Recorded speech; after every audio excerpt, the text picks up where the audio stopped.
안녕하세요, 반갑습니다. 여러분들 상하는 기능학 의사 닥터진입니다. 많은 환자분들을 만나보고 있는데 여러가지 병들이 참 많죠. 근데 사실 우리가 항상 병이 클수록 기초에 충실해야 되거든요. 잠 잘 자고 건강한 음식 먹고 운동하고 스트레스 안 받고 이런 게 굉장히 중요한데, 보면 잠을 제대로 못 자서 아니면 너무 늦게 자가지고 병이 오신 분들이 너무나 많아요. 근데 잠을 못 자면은 그런 병들이 치료가 잘 안 되거든요. 그래서 잠자는 게 매우 중요합니다. 그래서 얼마나 중요한지 오늘 좀 설명하려고, 그리고 어떻게 하면 좀 자는 걸 도움을 받을 수 있는지 그걸 말씀드리려고 합니다. 그래서 뭐 야근을 한다든지 교대 근무를 한다든지 일이 너무 많아가지고 밤에 늦게 자시는 분들은 병들이 잘 안 낫습니다. 그게 왜 그러냐면은, 우리가 밤에 잘 때 보통 밤 11시에서 새벽 2시 사이에 멜라토닌이랑 성장 호르몬이 가장 왕성하게 분비되는데, 얘네들이 이제 우리 몸의 노화도 늦춰줄 뿐더러 몸의 해독도 시켜주고 몸의 염증도 가라앉히고 항암 작용도 있고 항산화 기능도 있고 이런 게 있는데, 이 시간에 잠을 안 자니까, 못 자니까 이게 안 나오니까 몸이 회복이 못 하는 거예요. 회복이 안 되는 거예요. 그러니까 다른 시간에 자도 이 시간에 잔 것만큼의 효과가 없는 거죠. 이런 부분이 너무너무 중요합니다. 그래서 일단은 내가 몸이 좋아지게 하려고 그러면은 이른 시간에 자고 11시에서 2시 사이는 꼭 자고 있어야 된다. 그리고 밤에 잘 안 깨야 되거든요.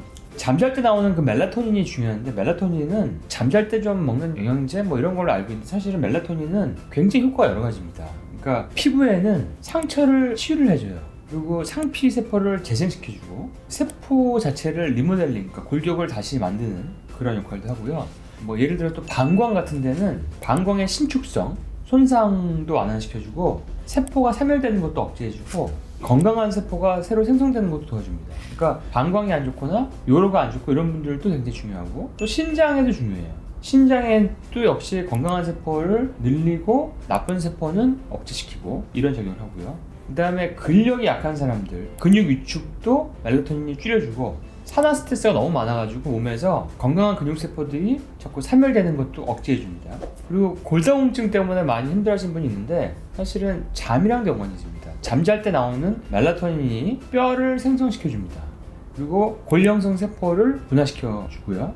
그 다음에 콜라겐도 합성시켜주고, 새로운 뼈 형성과 골들이 끈끈하게 잘 결합되는 것도 도와줍니다. 잘 때도 성장 호르몬이 난다고 했잖아요. 성장 호르몬도 골밀도 올려줍니다. 그러니까 잠을 잘 자는 게 골밀도를 좋아지게 하는데 굉장히 중요한 거거든요. 근데 낮에 스트레스 받고 잠을 제 시간에 못 자면은 아무리 좋은 영양제라든지 이런 걸 먹어도 뼈가 빨리 좋아질 수 없는 거죠.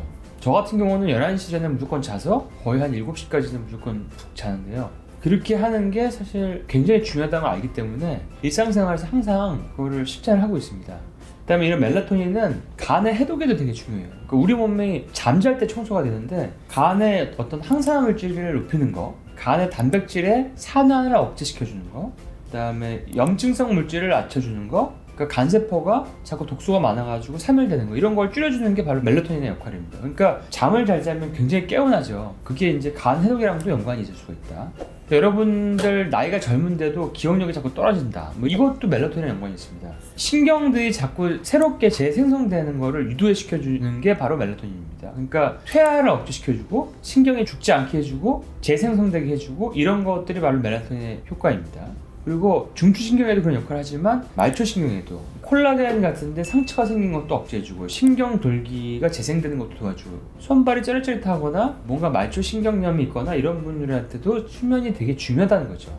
그리고 멜라토닌은 수면의 질을 더 깊게 해주는 역할도 하고,免疫力도 좋게 해주고, 혈압 관리도 도움이 되고, 혈압을 떨어뜨리는 이유는 멜라토닌이 나오면은 코티졸 수치, 그러니까 스트레스 수치가 낮아집니다. 그리고 몸이 항산화가 돼요. 그러니까 코티졸이 낮아지니까 혈압이나 인슐린이 떨어질 수 있는 거죠. 그러니까 여러분들은 잠을 잘 자는 게 굉장히 중요한 거다.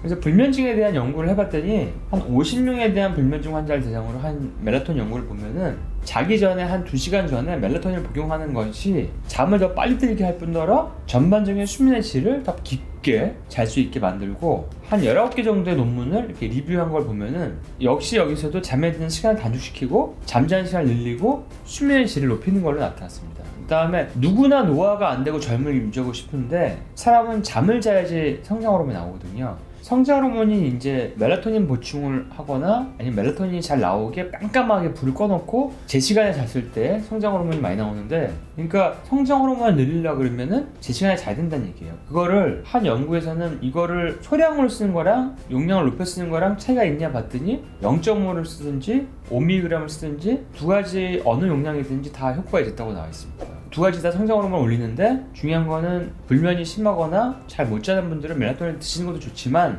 깜깜하게 불을 꺼놓고 밤에 휴대폰 보지 말고 10시 반이나 11시서부터는 잠을 자면은 바로 이런 효과를 볼 수 있다는 얘기죠. 굉장히 중요한 거죠.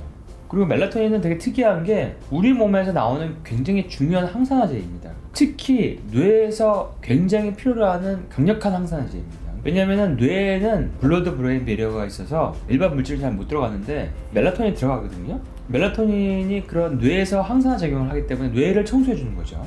멜라토닌의 다른 효과를 좀 정리해 보라 그러면은 해독, 정화, 회복 이런 걸로 얘기할 수가 있는데, 신체 기능과 뇌의 기능과 피부의 컨디션을 빠르게 회복시켜주는 그런 기능이 있다는 거죠. 그러니까 우리가 자는 동안 해독이 되는 거예요. 자는 동안 해독, 활성산소 제거, 신체와 피부의 독소 정화 이런 게 된다는 거죠. 그래서 멜라토닌의 그 항산화력이 얼마나 큰가를 나타내준 논문이 있는데, 우리 몸에 나오는 산화 스트레스 10분자가 멜라토닌 하나 가지고 상쇄된다는 그런 연구 결과도 있습니다. 멜라토닌이 몸에서 나오는 나쁜 ROS, 그 산화 스트레스를 제거를 하면은 건강한 세포들에 있는 미토콘드리아가 죽지 않게 만들고 건강하게 에너지를 만들 수 있게 만들죠. 그러니까 미토콘드리아가 건강하면은 몸이 건강해지는 거거든요. 그래서 이런 멜라토닌이 이제 세포를 독소로부터 방어해주고 새롭게 세포가 힘을 낼 수 있게, 쉴 수 있게 해주는 강력한 역할을 한다. 그 다음에 멜라토닌의 또 다른 거는 항염증, 면역력 증가를 하는 굉장히 강력한 천연 항산화제다. 그래서 염증 효과가 있기 때문에 염증 질환에 효과가 있는 거거든요. 특히 장기적인 염증 질환이 심혈관 질환, 동맥경화, 뇌졸중, 알츠하이머, 파킨슨 이런 것들인데, 이런 신경퇴행성 질병과 심혈관계 질환에 멜라토닌 효과가 있다는 것들이 연구가 많이 나와 있습니다. 그래서 이런 항염증을 하려고 그러면 밤 11시는 자야 된다 라는 걸 여러분들이 꼭 기억해 주시고, 멜라토닌 직접 세포 안으로 들어가서 염증을 유발시키는 물질인 NF-kappaB를 억제시키는 것들이 연구가 많이 되어 있습니다. 물론 이제 멜라토닌을 생성하기 위해서 깜깜하게 불을 끄고 자는 것도 있지만, 그걸로 안 되는 분들은 영양제를 먹어도 되죠. 보통 항산화 목적으로는 그냥 1, 2mg을 많이 먹고요. 수면 장애는 2에서 5mg 정도를 보통 많이 복용합니다. 사람마다 용량 차이는 좀 있을 수 있어요. 그런데 일단 빛이 꺼져야 멜라토닌이 생성이 되니까, 여러분들이 휴대폰을 보고 있거나 불을 켜고 있으면 멜라토닌이 안 나오는 거예요. 그리고 또 하나 여러분들이 알아야 될 중요한 거는, 요즘에 자식 생활을 많이 하고 핸드폰을 많이 보니까 경추가 안 좋잖아요, 목이. 근데 경추가 거북목이나 일제목이 있으면 멜라토닌 생성이 잘 안 될 수 있다, 이렇게 연구가 되어 있습니다. 그러니까 목 구조가 안 좋으면 수면장애를 겪을 수 있는 게 멜라토닌 생성에 방해를 받기 때문에. 왜냐면 멜라토닌 생성 경로가 경추까지 포함이 됩니다. 그래서 목의 건강이 굉장히 중요하다. 그러니까 목 스트레칭이나 폼롤러로 목을 풀어주거나, 내 목이 안 좋으면 목을 갖다가 좀 좋아지게 해주는 그런 것들이 중요하다는 거를 여러분들이 꼭 기억해 주시고요. 그 다음에 멜라토닌의 마지막 효과는 남성이나 여성의 성호르몬도 조절해주는 역할을 합니다. 건강한 성호르몬 조절, 건강한 생리, 건강한 사이클, 그 다음에 이제 폐경을 적당한 시기에 하게 하는 것도 멜라토닌이 관여를 합니다. 조기 폐경 같은 경우에는 멜라토닌이 잘 안 나와서 그럴 수도 있다는 거죠. 그래서 오늘은 수면의 중요성과 멜라토닌이 가지고 있는, 우리가 아는 잠을 자는 영양제, 보충제 이 정도로 알고 있는데, 그거 외에 가지고 있는 다른 중요한 것들에 대해서 설명해 드렸으니까 여러분들 잘 기억하시고 건강을 회복하시기 바랍니다. 건강한 여러분들 되세요. 다음에 뵙겠습니다.